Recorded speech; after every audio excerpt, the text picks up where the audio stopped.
Big boss Malayalam season 7 റിവ്യൂവിലേക്ക് എല്ലാവർക്കും സ്വാഗതം. ഇന്ന് ഒരു കിടിലൻ വീക്കെൻഡ് എപ്പിസോഡ് തന്നെയായിരുന്നു. ശരിക്കും നമ്മൾ ആദ്യം വിചാരിച്ചതെന്ന് പറഞ്ഞാൽ ഏഷ്യാനെറ്റിന്റെ പ്രൊമോയാണ്, ലാലേട്ടൻ ഞെരിപ്പ് കാണിക്കും എന്നൊക്കെ തന്നെ വിചാരിച്ചിട്ട് പിന്നീട് തോന്നി നനഞ്ഞ പടക്കം പോലെ എങ്ങനെ ആയി പോവോ എന്ന്. പക്ഷെ അങ്ങനെ ഒന്നും ഉണ്ടായിരുന്നില്ല. പറയേണ്ട കാര്യങ്ങൾ വളരെ ക്ലിയർ ആയിട്ട് തന്നെ ലാലേട്ടൻ വന്നിട്ട് പറഞ്ഞിട്ടുണ്ടായിരുന്നു. അപ്പോൾ ലക്ഷ്മിക്ക് നല്ല വൃത്തിക്ക് കൊടുത്തിട്ടുണ്ടായിരുന്നു. ശരിക്കും പലർക്കും ഡൗട്ട് ഉണ്ടായിരുന്നു, ലാലേട്ടൻ ഇതെന്താ ഇങ്ങനെ ഭയങ്കരമായിട്ട് ഷൗട്ട് ചെയ്യുന്നില്ല, ഭയങ്കരമായിട്ട് അങ്ങനെ കാണിക്കുന്നില്ല ഇങ്ങനെ കാണിക്കുന്നില്ല എന്നൊക്കെ പറഞ്ഞിട്ട്.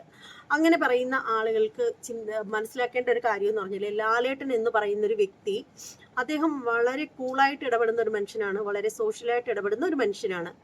അദ്ദേഹത്തിന് പരിമിതികളുണ്ട്. ശരിക്കും പെട്ടെന്ന് മമ്മൂക്കയെ പോലെയൊക്കെ പെട്ടെന്ന് പൊട്ടിത്തെറിച്ച് ആ ഒരു ഇതുള്ള ആളല്ല അദ്ദേഹം. അപ്പോൾ അതേസമയം നമുക്കറിയാം, സുരേഷ് ഗോപി ഏട്ടനാണെങ്കിലും അദ്ദേഹവും പെട്ടെന്ന് പൊട്ടിത്തെറിക്കുന്ന ഒരാളാണ്. പക്ഷേ ഈ പറയുന്ന ലാലേട്ടനാണെങ്കിൽ ഇതിനെല്ലാത്തിനും വിപരീതമാണ്. അദ്ദേഹത്തിന് ദേഷ്യം വന്നാലും അത് ഒരു മയത്തിൽ പറയുന്ന ഒരാളാണ്.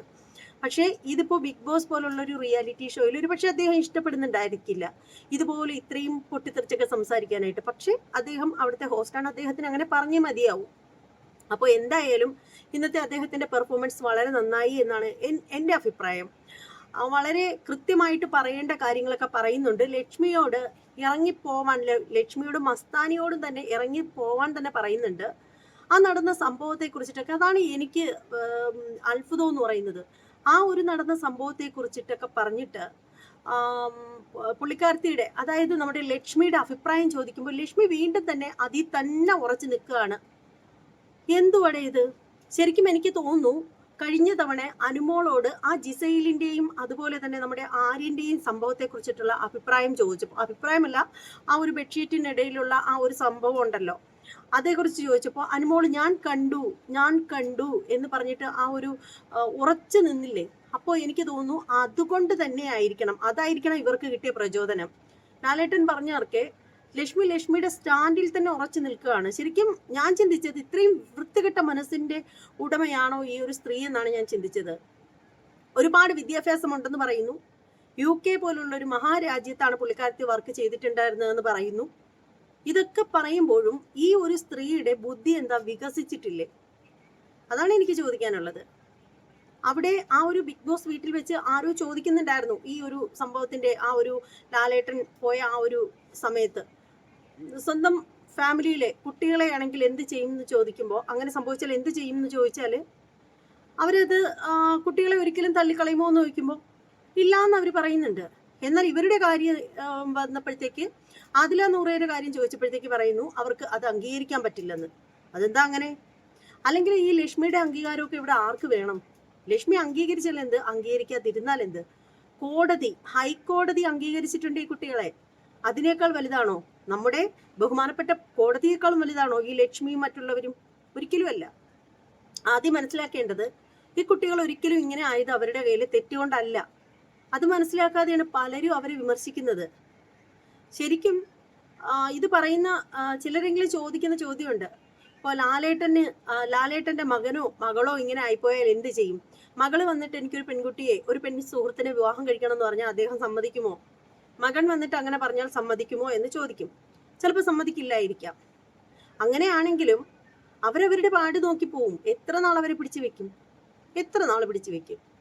സമൂഹത്തിന് ഒരിക്കലും ഇങ്ങനെയുള്ള കുട്ടികൾ ഒരു ബാധ്യതയാണെന്ന് പറയരുത്. എന്നെ സംബന്ധിച്ചിടത്തോളം ഈ ഒരു റിലേഷനിൽ താല്പര്യമില്ല, മാനസികമായിട്ട് താല്പര്യമില്ല. കാരണം നമ്മളെല്ലാവരും വിശ്വസിക്കുന്നത് ഒരു പുരുഷൻ ഒരു സ്ത്രീ, അതാണ്. പക്ഷേ ഒരു പുരുഷനും ഒരു സ്ത്രീയും ആ ഒരു കാര്യത്തോട് നമുക്ക് ആർക്കും യോജിപ്പില്ല. പക്ഷെ എന്ന് കരുതി നമ്മൾ ഒരിക്കലും ഇവരെ തള്ളിക്കളയാൻ പാടില്ല. ഇവരും നമ്മുടെ സമൂഹത്തിലുള്ളവർ തന്നെയാണ്. ഇവർക്കും നമ്മുടെ ഭൂമിയിൽ ജീവിക്കാനുള്ള അവകാശമുണ്ട്. നമുക്ക് ഇഷ്ടമുണ്ടെങ്കിലും ഇല്ലെങ്കിലും നമ്മൾ അവരെ അംഗീകരിച്ചേ മതിയാവൂ. കാരണം അവരുടേതായിട്ടുള്ള തെറ്റുകൾ കൊണ്ടല്ല ഇത് സംഭവിക്കുന്നത്. പലർക്കും അവരോട് ഒരു അവഗണന ഉണ്ടാവേണ്ട, അല്ലെങ്കിൽ ഒരു പുച്ഛം ഉണ്ടാവുന്ന ഒരു കാര്യം എന്ന് വെച്ചാൽ പലർക്കും ഭയമാണ്. ഈ കുട്ടികളെയൊക്കെ കണ്ടിട്ട് സമൂഹത്തിലുള്ള ഇനിയുള്ള തലമുറയും ഇതുപോലെ ആകുമോ, അല്ലെങ്കിൽ ഇനി ഞങ്ങൾക്കും പെൺ സുഹൃത്തിനെ മതി, അല്ലെങ്കിൽ ആൺ സുഹൃത്തിനെ മതി എന്നൊക്കെയുള്ളൊരു തോന്നൽ മറ്റുള്ളവരിലേക്ക് ഉണ്ടാവുമോ എന്നുള്ള ഭയം കൊണ്ടും ഈ കുട്ടികളെ വെറുക്കുന്ന ആളുകളുണ്ട്. ഒരിക്കലും അങ്ങനെ സംഭവിക്കില്ല. അത് നിങ്ങൾ ആദ്യം മനസ്സിലാക്കുക. ഇതൊക്കെയെന്ന് പറഞ്ഞാൽ ബ്രെയിനുമായിട്ട് ബന്ധപ്പെട്ട് കിടക്കുന്ന കാര്യങ്ങളാണ്. ഇവരെയൊന്നും ഒരു സൈക്കാട്രിസ്റ്റിനെ കൊണ്ട് ചികിത്സിച്ചത് കൊണ്ടോ കുറെ മരുന്നുകൾ കൊടുത്തത് കൊണ്ടോ കുറച്ച് കൗൺസിലിംഗ് കൊടുത്തത് കൊണ്ടോ ഒരിക്കലും ഇവർ മാറ്റിയെടുക്കാനായിട്ട് പറ്റില്ല. ആർക്കും പറ്റില്ല. കാരണം അതങ്ങനെയാണ്. അവരങ്ങനെ ആയിപ്പോയി. അവരുടെ ജനനം, അതായത് ഒരു കുട്ടി ജനിച്ചു കഴിയുമ്പോൾ അവരുടെ ആ ഒരു ലൈംഗികപരമായിട്ടുള്ള ആ ഒരു വികാസം സംഭവിക്കുന്ന സമയത്തെ അവർക്ക് അങ്ങനെ ഒരു അതേക്കുറിച്ച് എനിക്ക് കൂടുതൽ വിശദീകരിച്ച് പറയാനൊന്നും അറിയില്ല. എന്നാലും അവരുടെ മൈൻഡുമായിട്ട് ബന്ധപ്പെട്ടിരിക്കുന്ന ഒരു കാര്യമാണ്. അവർക്കൊരു പുരുഷനോടും ഒരു ആകർഷണവും തോന്നില്ല. അത് അവരുടെ കയ്യിൽ തെറ്റാണോ? അവരെ കൊന്നുകളയാൻ പറ്റുമോ? സമൂഹത്തിൽ അവർക്കും ജീവിക്കാനുള്ള അവകാശമില്ലേ? അപ്പോൾ എന്തായാലും ഈ കാര്യങ്ങളൊക്കെ ലാലേട്ടൻ നല്ല രീതിയിൽ എന്നെ ചോദിച്ചിട്ടുണ്ട്. ലക്ഷ്മിക്ക് കൊടുക്കാവുന്നതിൽ പരം, അതായത് ലാലേട്ടനെ സംബന്ധിച്ചിടത്തോളം ഇതിൽ കൂടുതലൊന്നും പറയാൻ അദ്ദേഹത്തിനെ കൊണ്ട് സാധിക്കില്ല. അദ്ദേഹത്തിന് ലിമിറ്റ് ഉണ്ട് പറയുന്നതിനൊക്കെ.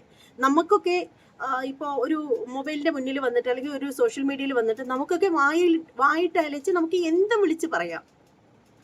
അതിനൊക്കെ ഒരു പരിധി വരെ പറയാമെങ്കിൽ പോലും നമുക്കൊക്കെ പ്രത്യേകിച്ച് ലാലേട്ടനെ പോലുള്ളവര് നോക്കുന്ന ആ ഒരു ഇതുണ്ട്. സോഷ്യൽ മീഡിയയിലൊക്കെ അവർക്കൊക്കെ ഒരു ഒരു പബ്ലിക്കിന്റെ മുന്നിൽ ഇത്രയൊക്കെ ആവാവൂ എന്നുള്ളൊരിതുണ്ട്. ഒരു ലിമിറ്റ് ഉണ്ട് എല്ലാത്തിനും. ഒരു പൊതുവായിട്ടുള്ള എന്ത് സംഭവങ്ങൾ നടന്നാൽ പോലും അവിടെ വന്ന് അഭിപ്രായം പറയുന്ന ആളല്ല ലാലേട്ടനെന്നും നമ്മൾ അങ്ങനെ കാണാറില്ല. ഇപ്പൊ സന്തോഷ് പണ്ഡിറ്റൊക്കെ ആണെങ്കിൽ പൊതുവായിട്ട് ഒരു സംഭവം നടക്കുമ്പോൾ അവിടെ വന്ന് നല്ല രീതിയിൽ പോസ്റ്റ് ചെയ്യാറുണ്ട് ഓരോന്നും. അവരുടേതായിട്ടുള്ള അഭിപ്രായങ്ങൾ സോഷ്യൽ മീഡിയയിൽ വന്നിട്ട് പബ്ലിക്കായിട്ട് പറയുന്ന ആളുകളാണ് സന്തോഷ് പണ്ഡിറ്റ്, പൃഥ്വിരാജ്, ഇവരൊക്കെ. പക്ഷേ എന്നാൽ ലാലേട്ടനെ പോലുള്ള ഒരാളെ അങ്ങനെ പോലും നമ്മൾ കാണാറില്ല.